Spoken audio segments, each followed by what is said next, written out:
हो रहा हो तो फिर बेकार है। जब ये बैठी है तो मेरे लिए तो यही गंगा जमुना यही सब कुछ सुख सागर है। हम तो जिनको मानते हैं उन्होंने कहा मन चंगा तो कटौती में गंगा। जब आपका मन साफ सुथरा है तो आपको किसी तीरथ जाने की जरूरत नहीं। ठीक है, आपने गांव में बहुत अच्छी व्यवस्था स्टैचू लगा रखा है, ये बहुत बढ़िया बात है, इसे देख के बड़ा सुख हुआ। इन बाबा साहब को पूजते तो हम सभी लोग, लेकिन जब तक हम इनके विचार पे नहीं चलेंगे तब तक हमारी जिंदगी में बहुत सारे परिवर्तन होने नामुमकिन। देखो, हम अपने गुरुओं को की मूर्तियां लगा के उनको पूजने लगे, उनके विचारों पे नहीं चलते, ये हम उनसे सबसे बड़ा धोखा करते हैं। बाबा अम्बेडकर ने जो बात कही उसी बात को 600 साल पहले सतगुरु रविदास जी महाराज कह के गए। देखो कैसे, मैं मेल करके दिखाता हूँ। बाबा साहब सतगुरु रविदास जी महाराज ने कहा, पराधीनता पाप है जान ले रे मीत, और रविदास दास पराधीन से कौन करो सुप्रीत। उन्होंने कहा गुलामी पाप है, तो जो अगर आप गुलाम बने रहोगे तो कोई आपसे प्यार मोहब्बत नहीं करेगा। ठीक है, अब बाबा साहब ने क्या कहा कि अन्याय करने वाले से अन्याय सहने वाला ज्यादा दोस्त। उन्होंने कहा कि गुलाम को गुलामी का एहसास करा दो, वो अपनी बेड़ियां स्वयं काटे। जो लोग परेशान हैं, तकलीफ में हैं, जिनको दिक्कत है, अगर वो अपनी बेड़ियां नहीं काटेंगे तो कौन काटेगा। जिन पे रोजगार नहीं वही तो रोजगार के लिए निकल के जाएंगे, जिन पे जमीन नहीं वही तो जमीन के लिए निकल के जाएंगे, जिन पे घर नहीं वही तो घर बनाने का प्रयास करेंगे, जिन पे कई घर हो वो क्या घर बनाएगा, उसकी क्या जरूरत है। हम इस देश में आजादी से पहले तमाम तरह के अधिकारों से वंचित थे। जो पुराने लोग हैं वो जानते, जिन्होंने पढ़ा होगा उनको जानकारी, क्योंकि बच्चे पढ़ने लगे उनको भी जानकारी होगी कि ना तो खाने को रोटी थी, ना पहनने कपड़े थे, ना सर पे छत थी, ना ही आजादी थी, ना पढ़ने की, ना घूमने की, ना तमाम तरह की, ना डॉक्टर इंजीनियर आइएगा बन के पढ़ते नहीं तो बन क्या पाते। ये सारी आजादी कब मिली, जब इस देश में आजादी के बाद संविधान लागू हुआ। वही संविधान जो आपको, मेरी बहनों को भी डॉक्टर इंजीनियर IAS IPS बनने का अधिकार देता है और मुझे भी कुर्सी पे बैठने का अधिकार है। जिस संविधान की वजह से आज मैं कपड़े पहने खड़ा हूं, जिस संविधान की वजह से मंच सजा, जिस संविधान ने हमारी रक्षा सुरक्षा करी और हमारे लिए अधिकार सुनिश्चित किए, जिस संविधान ने हमारी हिस्सेदार सुनिश्चित की, उस संविधान की रक्षा की जिम्मेदारी भी हम लोगों की है। और रक्षा संविधान की कैसे करेंगे कि हम संविधान को उन हाथों से, जो हाथ संविधान को, संवैधानिक शक्ति को कमजोर कर रहे हैं, उन हाथों से संविधान की रक्षा करेंगे। अब वो हाथ कौन सा है, वो हाथ है जो आज सरकार में बैठे हैं, भाजपा RSS के लोग। अब आप हमारे महापुरुषों ने जो कहा, अगर हम उसको मान लेते तो ये हालत नहीं होती। देखो, बाबा साहब ने कहा शिक्षित बनो, और जिनके पास ताकत थी उन्होंने आजादी से पहले हमें स्कूल में भी नहीं घुसने दिया। बाबा साहब ने कहा संगठित रहो, संगठन बनाओ, जिनके पास ताकत थी उन्होंने हमें इकट्ठे भी नहीं होने दिया। बाबा साहब ने कहा संघर्ष करो, और जिनके पास ताकत थी उन्होंने हमें, संघर्ष तो बहुत दूर की बात है, हमें एक शब्द नहीं कहने दिया। अगर कुछ कह देते तो उसका अपराध सहना पड़ता था। तो अगर आज हम यहां तक पहुंच पाए, आजादी के 75 साल बाद भी हम थोड़ी बहुत सुख सुविधा अर्जित कर पाए हैं, तो इसका मतलब अभी पूरा समाज विकास के रास्ते पर नहीं गया। कुछ घर ऐसे होंगे जिनके घर सुख सुविधा, कुछ ऐसे मुझे दिख भी रहे हैं, शक्लें बता देती, कपड़े बता देते कि घर के हालात क्या है, लेकिन क्या सभी लोग सुख शांति का जीवन प्राप्त कर चुके हैं? सभी के घरों में सुख सुविधा आ गई? आप बताओ, जितने लोग यहाँ बैठे, कितने घरों में 4 पहिए गाड़ी है? जरा हाथ उठाओ, बताओ, आप लोग बताओ भाई, कितने घरों में 4 पहिए गाड़ी? और हाथ उठाओ, फिर उसका परसेंटेज निकाल लेना, उतना ही समाज खुशहाल होगा। अगर आजादी के 75 साल बाद हम 4 पहियों की गाड़ी भी अर्जित नहीं कर पाए हैं तो हमारी जिंदगी भी बहुत अच्छी नहीं है। समझ रहे? एक तरफ देश में घूम के देखना, आप अमीरों के कुत्ते भी गाड़ियों में घूमते नहीं घूमते? आपने देखी नहीं देखी वीडियो है? सर्दी आती तो उनके लिए हीटर लगते हैं, नाम से। गर्मी आती है तो उनके लिए AC लगते हैं। आपके लिए लगते हैं AC कभी? आपके लिए लगते हैं हीटर कभी? कोई आता पूछने के लिए कि भाई क्या हाल है? इस देश में जानवरों की वैल्यू है, इंसानों की वैल्यू नहीं। लेकिन बाबा साहब अम्बेडकर हमें वोट का अधिकार देके, जिसके जरिए हम अपनी ताकत बना सकते हैं। क्योंकि देखो, किसी भी तरह का परिवर्तन होता है शक्ति से। शक्ति होती है,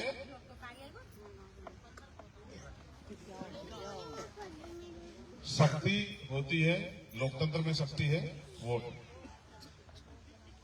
अब अगर आप अपनी शक्ति नहीं बनाओगे तो परिवर्तन कैसे करोगे? आप जिस समस्या से पीड़ित हो, बाबा साहब ने कहा पॉलिटिकल पावर द मास्टर, वो चाबी जो आपकी सारी परेशानी, लेकिन हम अपनी परेशानियों की चाबी ढूंढते फिरते कहीं और, कि भाई हमारी जिंदगी से गरीबी, बेबसी, लाचारी, समस्याएं खत्म हो जाए। कहां से हो जाए खत्म? बाबा साहब तो रास्ता दिखा के गए ना, उन्होंने कहा राजनीति में हिस्सेदारी नहीं करोगे, इसका सबसे बड़ा नुकसान ये होगा कि अयोग्य लोग आपके ऊपर शासन करेंगे। आज जिन पे घर परिवार चलाने आते वो प्रदेश देश चला रहे हैं, और वो देश को लूट लूट के अमीरों को सौंप रहे हैं। पैसे वाले लोग राज कर रहे हैं, गरीब लोग भूखे रह रहे हैं। तमाम तरह की समस्या लोगों के सामने है। पढ़े लिखे नौजवानों को रोजगार नहीं मिल रहा। मैंने पिछले गांव में पूछा था, कुछ लोग आए तो पिछले गांव के भी यहाँ, आपने भी पुलिस की भर्ती पेपर दिया इस गांव के बिल्कुल है। तो ये जो पेपर साहब अपने लीक वीक की खबर आ रही है, कैसा लग रहा है? इससे तो खिलवाड़ किया। तो जिनकी सरकार है वो तुम्हारे भविष्य से नहीं, तुमसे खिलवाड़ कर रही। उनका बस चले तो सारी नौकरियों को प्राइवेट सेक्टर में भेज दें। ठीक है, आने वाला कल कैसा होगा महसूस करो। हम पे जो थोड़ा बहुत कुछ अर्जित हुआ कैसे हुआ कि हमें आरक्षण के जरिए हम लोग नौकरी पे गए तो जेब में कुछ पैसे आए तो अपने बच्चों को अच्छा पढ़ा लिखा शुरू किया, तो वो थोड़े से कामयाबी की तरफ बढ़े, और उस पैसे को जोड़ के अपने सुख सुविधाएं मकान तैयार किए। आपके गांव में कुछ मकान तो पक्के हैं, लेकिन देखो ये कोने का मकान किसका बताओ? ये किसका मकान है? बराबर वाला आपका है? सर आप छोड़ो इससे, आप डिस्टर्ब। ये जो घर है ना, किसी शेड्यूल कास्ट के व्यक्ति घर है? वाल्मीकि समाज का घर है ना? है? ठीक है, इस घर को देख के बताओ इस घर ने कितनी तरक्की की। मेहनत तो ये परिवार भी करता होगा ना, लेकिन इनको इनकी मेहनत का क्या मिलता है? आप जानते हो हाथरस की घटना आपको याद है? जब हाथरस में हमारे वाल्मीकि परिवार के एक बच्चे को अन्याय सहना पड़ा, और जब उसको मार के जो है उसको बुरे हाल करके अस्पताल में इलाज को भी नहीं होने दे रहे, तब हम ही गए ना लड़ने के लिए, लड़े। उस बच्चे को वहां से लेके यहाँ लेके आए सब दर्जन। फिर उसकी यहाँ जब उसकी जान चली गई, फिर उसके परिवार को आपने देखा किस तरह किया, जिनकी हाथ में ताकत है, उन्होंने कचरे की तरह जला दिया, अपने परिवार से नहीं मिलने दिया। आप महसूस करो, अगर आपकी बेटी के साथ कोई जुल्म हो और आप अपनी बेटी को आखिरी बार देख भी ना पाओ, क्या बीतेगी आपके ऊपर? आप बताओ मेरे भाई बेटे, अगर किसी बहन के साथ ऐसा हो जाए और उसको आखिरी बार देख भी ना पाओ, कैसे तकलीफ होगी? ठीक है, ये सब इस देश में जिनके पास राज नहीं होता, जिनके पास हक अधिकार नहीं होते, जिनके पास ताकत नहीं होती, उनको ये सब चीजें सहनी पड़ती। अभी हमारे लोग पढ़ लिख के उस तरह की काबिलियत हासिल नहीं कर पाए कि वो इन चीजों से मुक्ति पा लें। तो अभी तो हम अपने पैरों पे खड़े हुए थे, तभी सरकार लोग इस नौकरियों को, आरक्षण को सब खत्म करने लगी। तो आने वाला कल क्या होगा? पैरों पे नहीं खड़े हो पाए, मेहनत मजदूरी करेंगे, 2 से 400 रुपए कौन से पूरे पड़ते हैं? गैस सिलेंडर का दाम समझते हो कितना है? 1120 रुपए है ना? बिजली का दाम क्या है पर यूनिट, पता आपको? 4 रुपए लगभग। कितनी? 4-5 नहीं 7 रुपए देते नहीं क्या बिल? लगता है 7 रुपए है, समझते हो? पहले आता था 120-30 रुपए का एक बिल आता था सामान्य, लेकिन फिर लगा कि भाई ये तो इनकी जेब से इधर कट नहीं, तो उन्होंने कहा भाई ये तो मीटर लगाओ। ठीक है, उद्योगपतियों के लाखों करोड़ रुपए माफ होते हैं, और आपको अगर 10,000 का बिल होगा तो कनेक्शन कटेगा, मुकदमा लिखा जाएगा अलग। समझ रहे हो? ये है परिवर्तन जो भी कुछ पिछले 10 सालों में। जब से भाजपा के लोग आए हैं, इन्होंने कसम खा ली कि हम गरीबों को इतना नचोड़ देंगे कि कोई गरीब अच्छी रोटी ना खा पाए। समझ रहे हो?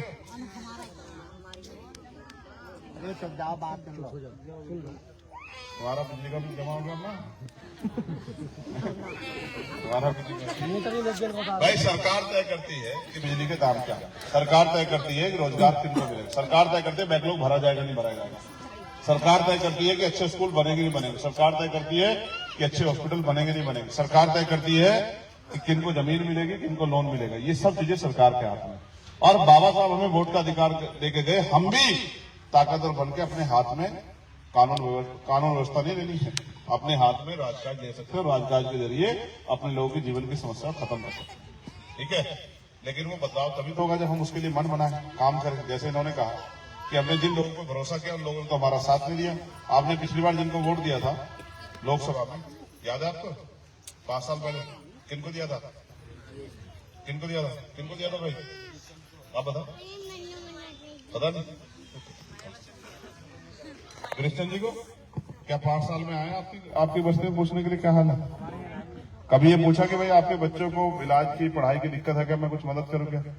कभी लोकसभा में जाके बोले आपके लिए? आप तो पढ़े लिखे बच्चे ना, बताओ लोकसभा कितनी है?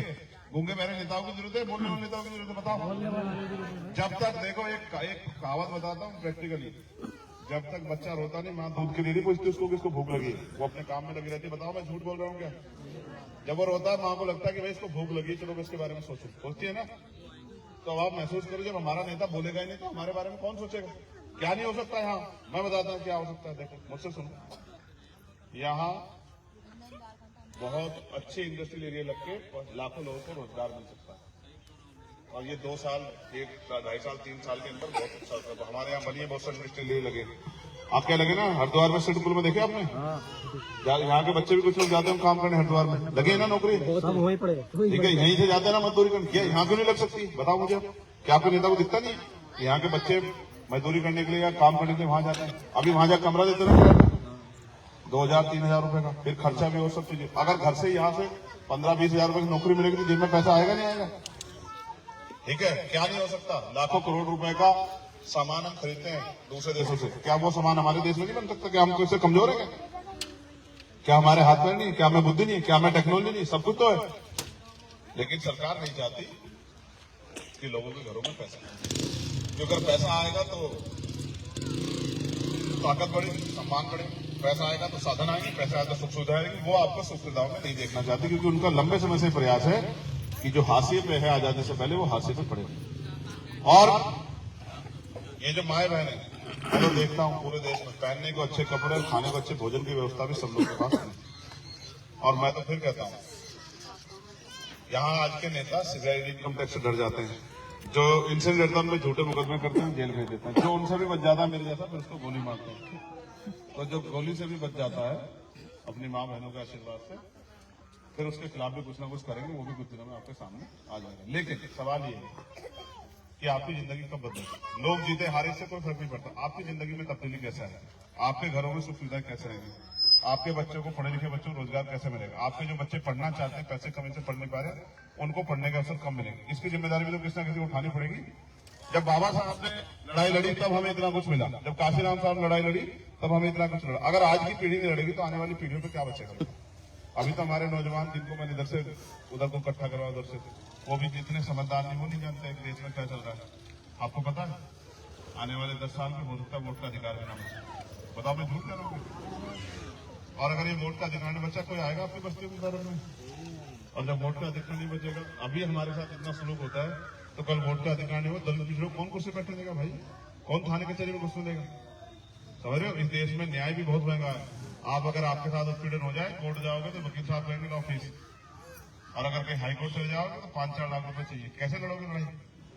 अभी लोकतंत्र में वोट का अधिकार है, कुछ भी नहीं करना, वोट देने ताकत बनानी है और अपने आप को मजबूत करना। ठीक है, तो जब आप ताकत बना लोगे तो फिर आपको किसी आगे हाथ चलाना नहीं। ठीक है, आप भी, ये मेरी बहनें जो बैठी, जानते हो ना मुझे? कितनी जानते हो? बहनें बताओ, माए नहीं बहन, जो बहनें हैं, छोटी बहनें, तुमने देखा मुझे लड़ते हुए, संघर्ष करते हुए देखा? तुम्हें लगता है कि अगर मैं ताकतवर हूंगा तो मेरी बहनों को ताकत नहीं मिलेगी? बताओ जोर से बताओ। तो फिर तुम चाहते नहीं चाहते मैं ताकतवर बनूं? बताओ कितने लोग चाहते हैं? हाथ उठाओ। नहीं, दोनों हाथ उठाने, वो भी बंद से। और मैं देखू किसने नहीं उठा रखा, मैं ये देख ही ये एक अम्मा बची है, ये हमारे खिलाफ ऐसा है? नहीं, खिलाफ तो नहीं। नहीं, उठा के रखो, अभी ऐसा नहीं माना जाएगा। अभी तो माना जाएगा आगे आपने फॉर्मेलिटी कर दी। अच्छा नीचे करो, देखो ये लोकतंत्र है। आप वोट की ताकत से बहुत बड़े बड़े परिवर्तन कर सकते हैं। ये वोट ऐसी है जो करोड़ों रुपए से ज्यादा कीमती है। इस वोट से ताकतों का निर्माण होता है और ये वोट आसानी से नहीं मिली। इस वोट के लिए बाबा साहब अम्बेडकर ने अपने 4 बच्चों को कुर्बानियां दी। ठीक है, तो मैं आपसे आग्रह करूंगा, जब आप इस बार 2024 में लोकसभा का मेंबर चुनने जाएं तो किसे वोट करोगे? बताओ।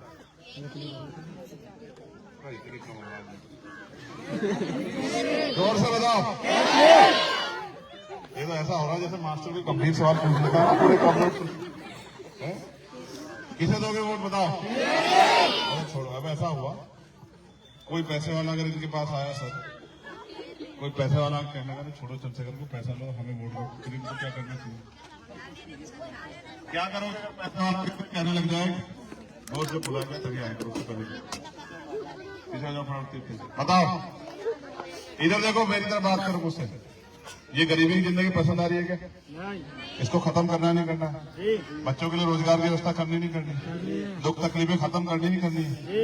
तो फिर वो माथा टेकने से खत्म नहीं होगी, उसके लिए वोट की ताकत बनानी पड़ेगी। समझ रही हो?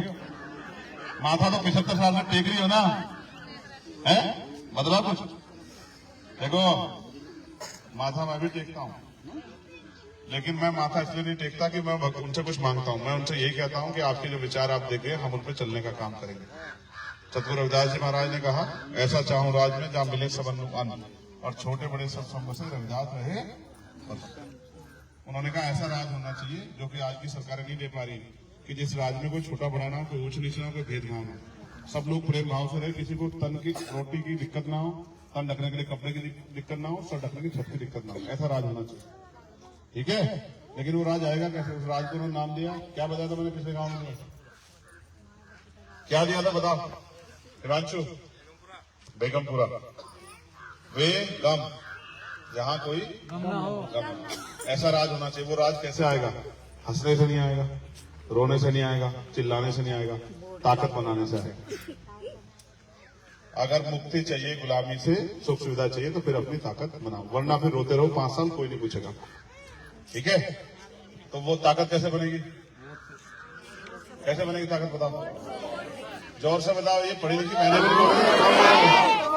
अच्छा, आप तो बाबा साहब ने बोलने का अधिकार दिया, जब नहीं था तब तो समझ आता था कि बोलती बात है। ठीक है? पढ़ने लिखने का क्या फायदा होता है कि पढ़ने लिखने वाला आदमी चीजों को समझता है, तर्क करता है। ठीक है? तो अब ये बताओ, कौन से निशान पर तुम मत बोलो, इनको बोलो। तुम्हारा क्या नाम है? तुम कितने साल के हो? वोट बन गई तुम्हें?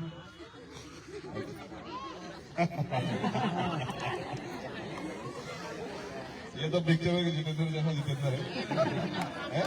आप बताओ पहले, माए बहन किसको दोगे वोट? बताओ। झूठ लग रहा है मुझे, इसमें जान नहीं लग रही। बताओ किसको दोगे वोट?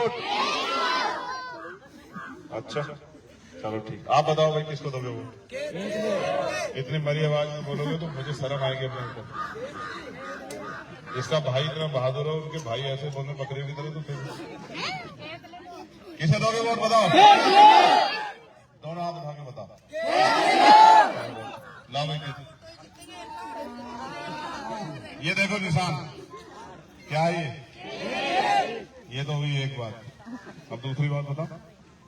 एक तो ये मत डरना कि भाई आपकी वोट ईवीएम द्वारा चोरी हो जाएगी। हमारे लोग डर गया कि मशीन द्वारा चोरी हो जाएगी, मशीन द्वारा। हाँ, बस इसी पे मेरी बात सुनो। मशीनों के इलाज के लिए आंदोलन चल रहे हैं, आप देखे दिल्ली में आंदोलन चल रहे हैं। और अभी हम बहुत बड़ा आंदोलन करने वाले थे, लेकिन सरकार ने परमिशन दी। रामलीला ग्राम जैसे हमने गुरु रविदास जी के आंदोलन मंदिर पे किया था, लेकिन उन्होंने, इधर सुन लो, इधर सुन लो, रोने से कुछ नहीं होगा, आपस में बात करने कुछ होता तो फिर मेरे जैसे लोग जरूरत पड़ती क्या? घर में सब ठीक हो जाता। ठीक है? तो फिर भी हम प्रयास कर रहे हैं, अभी कोर्ट में मुकदमा चल रहा है। उम्मीद है कि चुनाव बैलेट पेपर से हो। अगर चुनाव बैलेट पेपर से नहीं हो तो हमने दूसरा उनको प्रस्ताव ये दिया है कि जो पर्ची निकलती है वीवीपैट से, वो पर्ची हमारे हाथ में आए, हम उसको रगड़ के देखें कि हम कहीं जिस पे निशान लगाया उसी पे वोट गया नहीं गया, और उन्हीं पर्चियों को गिनके काउंटिंग हो। जिन पर्चियों को हमने देख लिया कि हमने वोट जिसको दिए, पर्ची उसी को ज्यादा, तो वो प्रयास हो रहे हैं, उससे मत डरना। लेकिन कोई बात, उनके घर में कुछ उनसे देखो। अब इधर देखो, क्या लिखा? तेज से पढ़ो, तेज से, हल्के बात पढ़ो। इधर पढ़ो, क्या लिखा है? क्यों लिखा है मैंने बताओ। नेपाली देखो क्या लिखा है, क्या लिखा है? देखो, आपके गांव में कोई प्राइमरी स्कूल के हेडमास्टर हैं या प्राइमरी स्कूल के मास्टर है कोई? एक भी नहीं। रिटायर हो गए? कौन है? अच्छा, घर है। करोड़पति आदमी है या वैसे आप सामान्य आदमी है? सामान्य। ये बात मैं आपको क्यों बता रहा हूं? मेरे पिताजी प्राइमरी स्कूल में हेडमास्टर थे, और मैं भी इसी तरह की स्थिति से निकल के आया हूं। मैं कोई धन्ना सेठ का बेटा नहीं। इस देश में जो पैसे के आधार पर राजनीति करते हैं, वो अपने लिए राजनीति करते हैं। हमें जिनसे मुकाबला करना है, उनके पास बहुत साधन संसाधन है, बहुत पैसा है, बहुत मीडिया है, सब कुछ है। उनका मुकाबला अकेले चंद्रशेखर आजाद नहीं। इसलिए मैंने लिखवाया कि जो वोट देगा वो नोट भी देगा। तो मैं आपसे आग्रह करूंगा, चाहे 1 रुपए की मदद करें। ये 1 रुपया बहुत बड़ी रकम नहीं है, लेकिन मेरे लिए बहुत बड़ी रकम है। उसका कारण गरीब का, मेहनत का, ईमानदारी का 1 रुपया अमीर के लाखों रुपए से बढ़ता है। तो मैं आपसे अपील करूंगा, रकम खोल दो वैसे कि चाहे आप 1 रुपए की मदद करें, लेकिन इस केतली में मदद जरूर करें, जिससे कि मेरा हौसला बढ़े। और मुझे याद आया कि जब मैं ठेरी में गया था तो वहां के लोगों ने मेरी इतनी मदद करके मेरी ताकत बढ़ी। ये समझो, ये कर्ज है मेरा आपके ऊपर, जो मुझे याद रखकर रहेगा, जिस कर्ज को मुझे उतारना। ठीक है। और ये